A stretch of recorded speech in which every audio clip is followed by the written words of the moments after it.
भारत के nuclear energy sector में अभूतपूर्व कामयाबी हासिल करने से पड़ोसी पाकिस्तान को मिर्ची लगी है। अब वो तमाम तर मुमालिक जो भारत को न्यूक्लियर सप्लायर ग्रुप में शामिल करने के लिए बेताब थे। पाकिस्तान ये सुनकर यकीन नहीं कर पा रहा कि आखिरकार भारत ने ऐसी उपलब्धि कैसे हासिल कर ली। सबसे पहले तो ये जो मुल्ले हैं ना, ये हमारे सबसे बड़े दुश्मन। अब्दुल्ला हमीद गुल साहब, इस केओस को हम कैसे डील करें, इस न्यूक्लियर थ्रेट को हम कैसे डील करें? आपकी नजर में क्या ये खतरा पूरी दुनिया के लिए है? पाकिस्तान का देखिए, जो भी डिटरेंस है वो इंडिया स्पेसिफिक है। हमने जो भी कैपेबिलिटी हासिल की है वो जो है इंडिया के खिलाफ जो एग्रेशन है, जो हमारा डिफेंस है, उसके लिए है। हमने इंडिया के खिलाफ ये सारी कैपेबिलिटी डेवलप की है। ये एक नया वॉरफेयर के टैक्टिक्स हैं। इंडिया ने एक तो हमला किया, लेकिन अब पिछले कुछ अरसे पाकिस्तान को डिस्टेबलाइज करने के लिए यूज करता है। और इंडिया का फास्ट ब्रीडर रिएक्टर एक स्टेप क्लोज आता है थोरियम से, और थोरियम आपको पता है कि भारत के अंदर इतना ज्यादा है कि we should be able to secure our energy needs for times to come. हम लोग इसको आगे जो है हमें जो नजर आ रहा है वो ये है कि इंडिया जो है बड़ा ट्रिकी, बड़ा क्लेवर और बड़ा डॉजर किस्म का एक वहां पे लोग हैं, हुकूमतें हैं। दोस्तों, आज की चर्चा भारत की न्यूक्लियर एनर्जी में एक ऐसी कामयाबी के बारे में है जिसने पूरी दुनिया को हैरान कर दिया है। दुनिया भर के न्यूक्लियर इंजीनियरों ने भारत की देसी टेक्नोलॉजी की तारीफ की है। इसके अलावा पड़ोसी देश पाकिस्तान इस कामयाबी से परेशान है।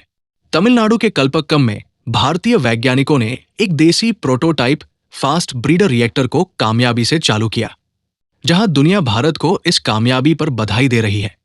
वही पाकिस्तान इसे अपने लिए एक मुसीबत मान रहा है और अपनी आदत से मजबूर होकर भारत के खिलाफ बुरी बातें कह रहा है। पाकिस्तान के आर्म्स कंट्रोल एडवाइजर ज़ीर काज़मी ने सोशल मीडिया पर अपना डर जाहिर करते हुए भारत पर गंभीर आरोप लगाए हैं। काज़मी का दावा है कि इस नए रिएक्टर से भारत अब इतनी मात्रा में वेपन ग्रेड प्लूटोनियम बना पाएगा जिसकी पहले कभी कल्पना भी नहीं की गई थी। काज़मी का आरोप है कि भारत का न्यूक्लियर प्रोग्राम अब उसे हर साल 300 न्यूक्लियर बम बनाने में काबिल बनाएगा। पाकिस्तान सिर्फ जमीनी ही नहीं, बल्कि भारत की नेवल न्यूक्लियर पावर को लेकर भी परेशान है। अपनी पोस्ट में काज़मी ने माना कि भारत की अरिहंत क्लास सबमरीन सच में गेम चेंजर है। खास तौर पर IS अरिहंत और इसकी के 4 मिसाइल पाकिस्तान के लिए एक बड़ा खतरा है। पाकिस्तान को डर है कि पानी के नीचे छिपी ये सबमरीन हिंद महासागर से बहुत आगे तक हमला कर सकती है। ये काबिलियत पाकिस्तान के पास अभी नहीं है। भारत ने अपने परमाणु कार्यक्रम में एक ऐसा कदम उठा लिया है जो आने वाले समय में देश की ऊर्जा ताकत को पूरी तरह बदल सकता है। भारत को एक बड़ी कामयाबी मिली। ऐसा क्या चक्कर है कि न्यूक्लियर बम ओवरनाइट बना लिया? क्योंकि वो कभी पाकिस्तान का था ही नहीं, वो अमेरिका का बनाया हुआ था। ये पपट रहे हैं हमेशा ही, और पूरी की पूरी स्ट्रिंग्स वो अमेरिका तक पहुंचती है। America had owned it, controlled it and used it. तो अमेरिका को पता हो जाना चाहिए था। बहरहाल, क्या आप समझते हैं वो इतने पागल हैं कि इतना उनको नहीं आता है कि जब एक मुल्क के पास हथियार होते हैं तो वो किस लिए एक्वायर किया है? अपने डिफेंस के लिए। और जब उनकी डिफेंस के लिए ज़रूरत होते हैं वो बैठ जाएंगे, वो कुछ नहीं करेंगे। न, अमेरिका को बिल्कुल पता था, बल्कि अमेरिका मैं उधर सर्व किया हूँ वाशिंगटन में, मुझे पता है, उनको पता था, और मुझे पता है कि इन लोग जो हैं ये इस चीज से कोई इनका शुबा नहीं है। दोस्तों, आज भारत ने वो कर दिखाया है जिसे पश्चिमी देश कहते थे ये हो ही नहीं सकता, टेक्नोलॉजिकली पॉसिबल नहीं है। $50 बिलियन उन्होंने अब तक जलाए, लेकिन हमने ये काम 1 बिलियन से भी कम में करके दिखा दिया है। जी हाँ दोस्तों, भारत ने आज second stage of nuclear programme activate कर दिया है। सेकेंड स्टेज का जो कल्पक्कम में हमारा रिएक्टर है वो क्रिटिकल हो चुका है। दोस्तों, इसके साथ थोरियम रेस स्टार्ट हो चुका है और भारत इसमें जोर शोर से एंटर कर चुका है। दोस्तों, ये दुनिया का, अगर आप देखें, अमंग दी मोस्ट मॉडर्न वो रिएक्टर्स है जो कि plutonium fuelled fast breeder reactor है। यानी कि ये जितना फ्यूल कंज्यूम करता है उससे ज्यादा प्रोड्यूस करता है, और प्रोड्यूस भी क्या करता है? प्लूटोनियम। प्लूटोनियम बड़ा इंपॉर्टेंट होता है, कारण है इससे न्यूक्लियर बॉम्ब बनता है, फिर वो फिजन बॉम्ब हो या फिर फ्यूजन बॉम्ब ही क्यों ना हो। जी हाँ, हाइड्रोजन बॉम्ब में भी अगर आप देखें तो प्लूटोनियम पिट होता है जिसका इस्तेमाल होता है। यानी प्लूटोनियम बहुत इंपॉर्टेंट है, और ये प्रोजेक्ट सिर्फ एनर्जी सिक्योरिटी नहीं, बल्कि भारत की अगर आप देखें तो ओवरऑल सिक्योरिटी के लिए भी बेहद इंपॉर्टेंट है। वही इस रिएक्टर में अक्टूबर 2025 में रिफ्यूलिंग शुरू हुई थी, और काफी मेहनत के बाद साइंटिस्ट ने अब इसे कामयाबी से एक्टिवेट कर दिया है।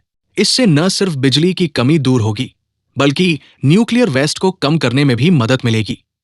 इस कामयाबी से भारत के भविष्य को बहुत फायदा होगा। जहां तक पाकिस्तान की बात है, तो उसने हमेशा अपनी नाकामियों को छिपाने और अपनी जनता को गुमराह करने के लिए ऐसे हथकंडे अपनाए हैं।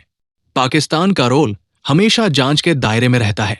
सवाल यह है कि क्या पाकिस्तान अपने धोखे की कीमत चुकाएगा और क्या ईरान पाकिस्तान को सबक सिखाएगा?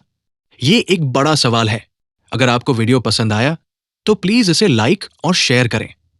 अगर आप चैनल पर नए हैं तो प्लीज सब्सक्राइब करें ताकि हम आपके लिए नए और मजेदार वीडियो लाते रहें।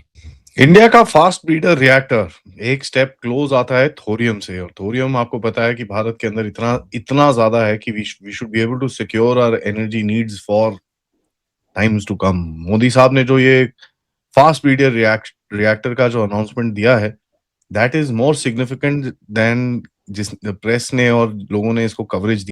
और काफी टाइम से ये जो प्रोग्राम चल रहा है, इसका इम्पोर्टेंट फैक्टर ये है कि जो stage 1 of a nuclear programme है, स्टेज 1 न्यूक्लियर प्रोग्राम बहुत सारे जितने सारे देशों के पास न्यूक्लियर एनर्जी डेवलपमेंट करते हैं, वो स्टेज 1 सबके पास होता है। वो बेसिकली जो रिएक्टर यूज किया जाता है, प्रेशराइज्ड हेवी वाटर रिएक्टर। तो प्रेशराइज्ड हेवी वाटर रिएक्टर में आपके फ्यूल होते हैं यूरेनियम 238। सो यूरेनियम 238 जनरली वो मिलता है, वो उससे आप जो फ्यूल आप उस फ्यूल का इस्तेमाल करते हैं। इंडिया में जैसे कुदनकुलम न्यूक्लियर रिएक्टर जो है, that's an example of a pressurised heavy water reactor.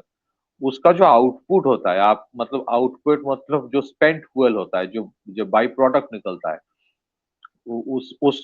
उस यूरेनियम 238 का इस्तेमाल करके जब आप न्यूक्लियर एनर्जी बनाते हो, तो वो बेसिकली होता है प्लूटोनियम। तो plutonium is one of the raw material for the second stage. India का जो 3 स्टेज न्यूक्लियर प्रोग्राम है, फर्स्ट स्टेज में एक प्रेशराइज्ड हेवी वाटर रिएक्टर का इस्तेमाल होता है। सेकेंड स्टेज जो है, उसमें फर्स्ट स्टेज का जो स्पेंट फ्यूल होता है या आउटपुट होता है, दैट इज प्लूटोनियम, वो इस्तेमाल किया जाता है फिर से यूरेनियम 238 के साथ। तो यूरेनियम 238 और प्लूटोनियम जो फास्ट ब्रीडर रिएक्टर जो सेकेंड स्टेज में है, उसमें जब इस्तेमाल किया जाता है फॉर डेवलपमेंट ऑफ एनर्जी, और Indira Gandhi centre for atomic research जो है वो डिजाइन एंड डेवलपमेंट उसने किया, ये कल्पक्कम में है। इंटरेस्टिंगली सेकेंड स्टेज में जो फर्स्ट स्टेज का प्लूटोनियम जो आउटपुट है, स्पेंट फ्यूल है, उसके साथ यूरेनियम इस्तेमाल करके जब फास्ट ब्रीडर रिएक्टर में एनर्जी जनरेट होता है, उसका जो आउटपुट होता है, उसका जो स्पेंट फ्यूल होता है, दैट इज अगेन प्लूटोनियम। मतलब प्लूटोनियम इस्तेमाल करते हैं, और प्लूटोनियम इस्तेमाल करके इन एडिशन टू यूरेनियम 238 इस्तेमाल करके आपके जो स्पेंट फ्यूल होगा वो प्लूटोनियम ही होगा। अगर कोई अगर नॉर्मली समझाए तो पेट्रोल इस्तेमाल करके आप गाड़ी चला रहे हो, तो पेट्रोल से जो धुआं निकलता है, धुआं की जगह अगर आपके पेट्रोल ही निकल रहा है spent fuel, imagine how feasible, nice, interesting it would be. दोस्तों, पाकिस्तान ने आज एक इम्पॉर्टेंट डेवलपमेंट के बाद ये कंसर्न्स शो किए हैं इंडिया जो न्यूक्लियर एक एंगेजमेंट के हवाले से, और ये जो इंडिया यूरेनियम और स्मॉल मॉड्यूलर रिएक्टर्स और एडवांस रिएक्टर टेक्नोलॉजीज, कहा यह जा रहा है कि जो अरेंजमेंट किया गया है ये कंट्री स्पेसिफिक है, ठीक है जी।